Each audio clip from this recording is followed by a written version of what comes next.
Former Brazilian President Jair Bolsonaro has been taken into preventive custody just days before he was set to begin a 27-year prison sentence. Now, Brazil's Supreme Court ordered the arrest, alleging that Bolsonaro was preparing to escape, a claim that his lawyers strongly denied.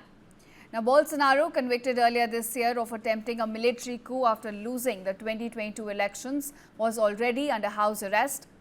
And according to the court, his electronic ankle monitor was getting tampered with shortly after midnight, triggering concerns that he may attempt to flee as supporters planned a vigil outside his home.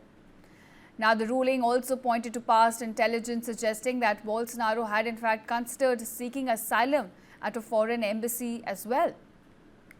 Now, his lawyers called the arrest baffling, insisting that he was at home wearing the ankle monitor and under police watch. They plan to appeal, arguing Bolsonaro's health is fragile and preventive custody is unnecessary at this point.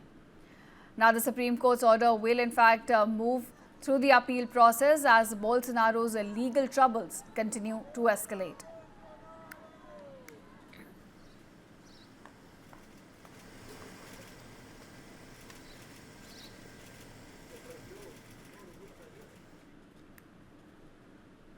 And our U.S. markets closed sharply higher on Friday as traders ramped up their expectations that the Federal Reserve will cut interest rates as early as next month.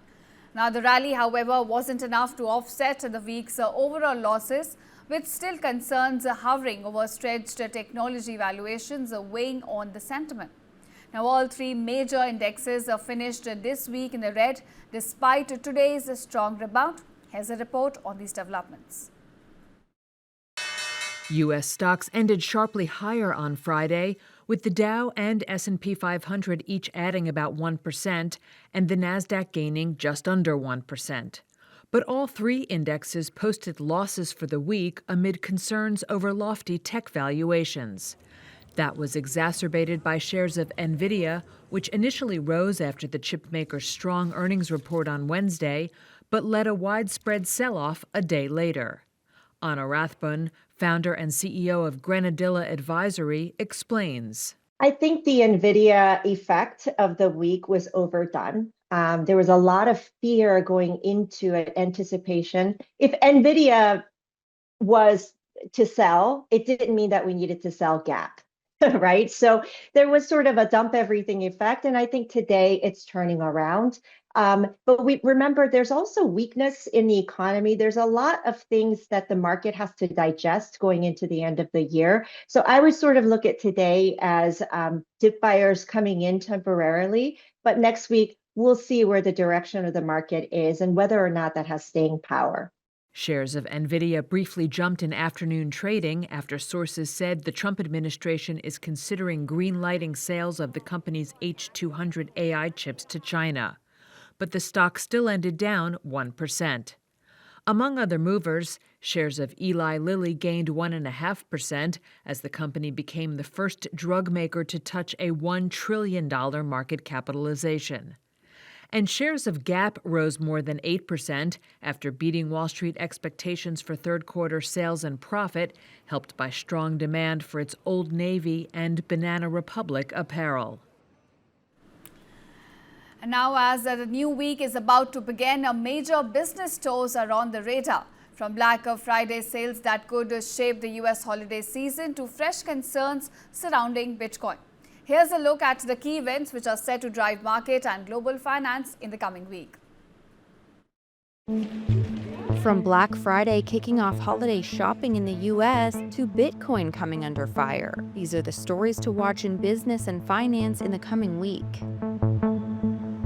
Focus on U.S. consumer spending will come into view next week with Black Friday. The big start to holiday shopping season arrives as data have shown consumer sentiment slumping and inflation staying firm. But a few solid years for the U.S. stock market could be making particularly higher income consumers feel wealthier and ready to shop. Tuesday's delayed release of September retail sales will also offer insight into consumer spending.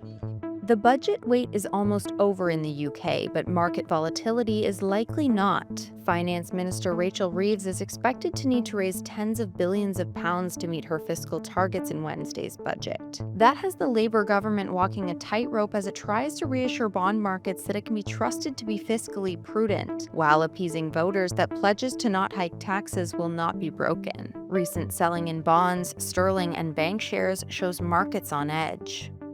Alibaba announces earnings on Tuesday. The stock has almost doubled this year as investors vie for a slice of the red-hot Chinese AI sector. But shares fell this month as the company faced allegations that it provides tech support for Chinese military operations against targets in the US, the Financial Times reported. Alibaba has denied the accusations. The company has since announced an aggressive push into consumer AI, but that market is increasingly crowded. Bitcoin has lost roughly a third in value since early October's record high, as investors grow increasingly nervous of anything that has risen that much that quickly. The crypto market as a whole has lost over $1 trillion in value since Bitcoin's all-time high. Bitcoin is firmly below $90,000, and a so-called death cross has materialized on the charts this week, where the 50-day moving average crosses below the 200-day, often a sign of more losses ahead. And now in Brazil, the host city of COP30 is showcasing a new model for protecting the Amazon while boosting local incomes. In Belém, where the city meets the vast green belt of the rainforest, entrepreneurs are now turning forest commodities into new foods, scents and products. Take a look at this report. Inside this Belém warehouse, Brazilian entrepreneurs are experimenting with forest commodities to come up with new foods, scents, and other products. It's part of a new research and development program from the state government of Pará. The goal is to help locals profit from their own backyard, the Amazon rainforest. Instead of clear-cutting trees for cattle and mines, Pará's government opened the $56 million Bioeconomy and Innovation Park in October, a new facility where vendors' ideas come to life.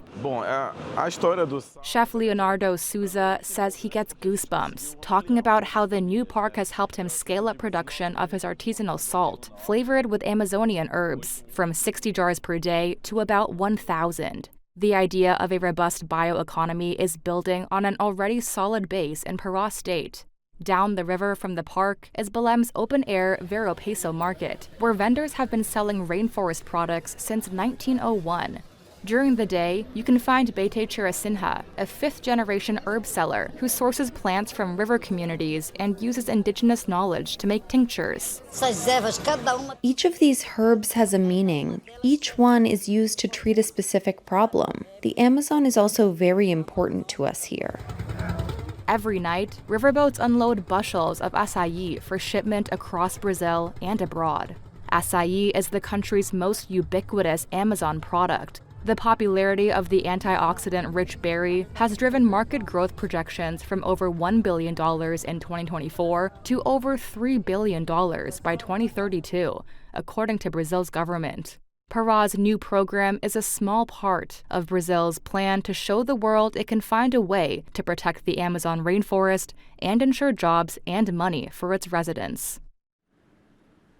And now a stream of Arctic air is gripping France in the most intense November cold snap in more than a decade, with the heavy snow forecast for the Alps in the coming days.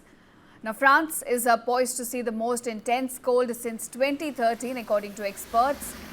The icy autumnal interlude, which started earlier this week, is now becoming increasingly rare due to the impact of climate change on the world's fastest warming continent. The cold will extend into the next week as well, with the lows of -7 degrees Celsius in Bern on Sunday and below zero temperatures in Paris on Saturday. That's a sharp turnaround from the last week when a surge of tropical air lifted the temperature. Now, in fact, about 30 centimeters of snow have already fallen near the French resorts at the foot of the Mont Blanc. Some forecasters are now predicting more than a meter of fresh snow over the next week, with the heaviest falls coming on Monday and Tuesday.